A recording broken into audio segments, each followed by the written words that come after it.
બાળકોના શિક્ષણમાં સરકાર મદદરૂપ બનવાની હોય ત્યારે હવે બાળકો શાળાએ પહોંચવા માટે પણ વલખા મારે એવી સ્થિતિ સર્જાઈ રહી છે। ગીર સોમનાથ જિલ્લામાં રેલવે વિભાગ દ્વારા જૂનાગઢથી દેલવાડા જતી ટ્રેન અચાનક રદ કરાતા સ્થાનિકો અને વિદ્યાર્થીઓમાં ભારે રોષ ફાટી નીકળ્યો છે।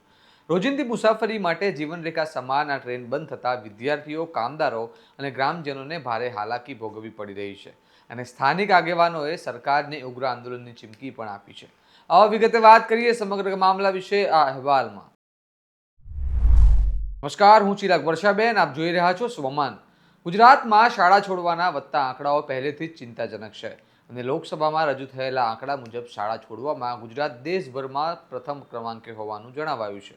આવી સ્થિતિમાં વિદ્યાર્થીઓ માટે શાળાએ પહોંચવાની સુવિધાઓ વધારવાની જરૂર છે, પરંતુ ગીર સોમનાથ જિલ્લામાં વિદ્યાર્થીઓ માટે મહત્વપૂર્ણ પરિવહન સુવિધા જ બંધ કરી દેવામાં આવી છે। રેલવે વિભાગ દ્વારા જૂનાગઢથી દેલવાડા જતી ટ્રેન રદ કરાતા સ્થાનિકો અને વિદ્યાર્થીઓમાં રોષ ભરાયા છે। આ ટ્રેન હજારો લોકો માટે રોજિંદી આવત જાવતનું મુખ્ય સાધન હતી। ખાસ કરીને શાળા અને કોલેજમાં થતા વિદ્યાર્થીઓ માટે ટ્રેન બંધ થતાં હવે તેમને લાંબા અંતર માટે ખાનગી વાહનો કે મોંઘા પરિવહનના વિકલ્પો અપનાવવાના પડી રહ્યા છે। આ મુદ્દે સ્થાનિક સરપંચો, વિદ્યાર્થીઓ અને આગેવાનો પાણીકોઠા રેલવે સ્ટેશન સામે એકત્ર થયા અને વિરોધ નોંધાવ્યો।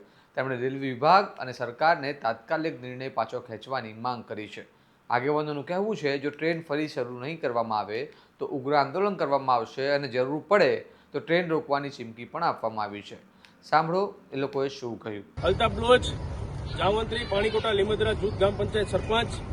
આજરોજ અમે હાઈસ્કૂલના વિદ્યાર્થીઓ દ્વારા સાથે રાખી અને 19 તારીખે જે પશ્ચિમ રેલવે દ્વારા દેલવાડા જૂનાગઢ ટ્રેન બંધ કરવાનો જે નિર્ણય કર્યો છે, રદ કરવાનો, તેની સામે અમે વિરોધ નોંધાવવા માટે અને એક આવેદનપત્ર આપવા માટે અહીંયા રેલવે સ્ટેશને, પ્રાચી રોડ રેલવે સ્ટેશને આવેલા છે।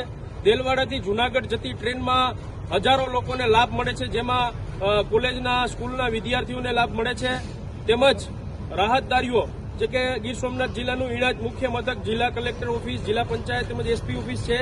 જે દેલવાડાથી આવતા લોકો માટે, સામાન્ય અને ગરીબ મધ્યમ વર્ગના લોકો માટે ટ્રેન આ એક જીવાદોરી સમાન છે અને એમ પણ અમારે ગીરની જીવાદોરી સમાજ આ ટ્રેન બંધ કરવામાં આવશે તો ઘણા દર્દીઓ હોય કે જેમને વેરાવળ દવાખાને જવું હોય, તેમજ બાળકો કે જેમને સ્કૂલે જવું હોય અભ્યાસ માટે, અને આ જંગલ ને બોર્ડર પરનો વિસ્તાર છે, ટ્રાઇબલ એરિયો છે, એટલે અમારી રજૂઆત એ છે કે આ ટ્રેન બંધ કરવામાં ન આવે। જો ટ્રેન બંધ કરવામાં આવશે અને બાળકોના અભ્યાસ સાથે ચેડા કરવામાં આવશે તો રેલવે તંત્રને અમે ખુલ્લી ચેતવણી આપીએ છીએ કે આ ટ્રેન બંધ કરવામાં આવશે તો ઉગ્ર આંદોલન કરવામાં આવશે, તેમજ ટ્રેન રોકો આંદોલન પણ કરવામાં આવશે। અમારી માંગે પૂરી કરો, અમારી માંગે પૂરી કરો, તાનાશાહી અમારી માંગે પૂરી કરો। શિક્ષણના મુદ્દે ગુજરાત પહેલેથી જ પડકારોનો સામનો કરી રહ્યું છે, જ્યારે પરિવહન જેવી મૂળભૂત સુવિધા બંધ થવાની વિદ્યાર્થીઓ પર વધુ દબાણ ઊભું થઈ રહ્યું છે।